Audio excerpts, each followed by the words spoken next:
அனைவருக்கும் வணக்கம். ஸோ ஒவ்வொரு உறுப்புகளும் வந்து நம்மளுக்கு என்ன பண்ணுது, இண்டிகேட் பண்ணுது. உள்ளே இருக்கிற ஏதோ ஒரு பிரச்சனைக்கு வந்து வெளியில் வந்து நம்மளுக்கு என்ன பண்ணுது, ஒரு ஒரு வலியோ இல்லை ஒரு மாற்றங்களோ உடல் ரீதியான ஒரு சில பிரச்சனைகள் வந்து நம்மளுக்கு சொல்லி காட்டிக்கிட்டே இருக்கும்.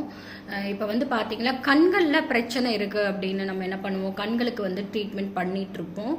ஸோ கண்டிப்பாக வந்து கண்ணில் ஏதோ ஒரு ஐ ப்ரெஷராக இருக்கட்டும், இல்லை கண்ணி எரிச்சலாக இருக்கட்டும், இல்லை வந்து பார்த்தீங்கன்னா நீர் வடிஞ்சிட்டே இருக்கும், அந்த மாதிரி வந்து உங்களுக்கு பிரச்சனை இருக்குன்னா கண்டிப்பாக உங்களுக்கு உள்ளுறுப்புகளான கல்லீரல் வந்து என்ன ஆயிட்டிருக்கு, ஏதோ ஒரு கஷ்டம் வந்து பட்டுட்ருக்கு அப்படின்றத தான் நம்மளுக்கு என்ன பண்ணுது, கண்கள் வழியாக நம்மளுக்கு இண்டிகேஷன் கொடுத்துட்ருக்குங்க. பார்த்தீங்கன்னா இப்போ ஸோ ஃபார் எக்ஸாம்பிள் பார்த்தீங்கன்னா நம்மளுக்கு ஜாண்டிஸ் அந்த மாதிரி பிரச்சனை வந்துச்சுனாலே அதனோட வெளிப்பாடாக கண்களில் தான் அந்த கலர்ஸ் வந்து நம்மளுக்கு உடனே வந்து நம்மளுக்கு காட்டி கொடுக்கும்.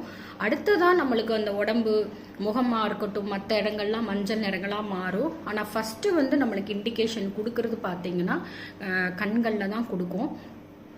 ஸோ இது வந்து நம்ம என்ன பண்ணலாம், கண்கள் சார்ந்த பிரச்சனை, கண் ரொம்ப நாளாக பர்னிங் சென்சேஷனாக இருக்குது, இந்த மாதிரி நீங்கள் நினச்சிக்கிட்டீங்கன்னா அக்குபஞ்சரில் நீங்கள் லிவருக்கு வந்து ட்ரீட்மெண்ட் கொடுக்கும்போது ஸோ அந்த எரிச்சலாக இருக்கட்டும், இல்லை ஐக்கு கீழே அந்த பஃபினஸ் இருக்கும், அந்த மாதிரி இருக்குது.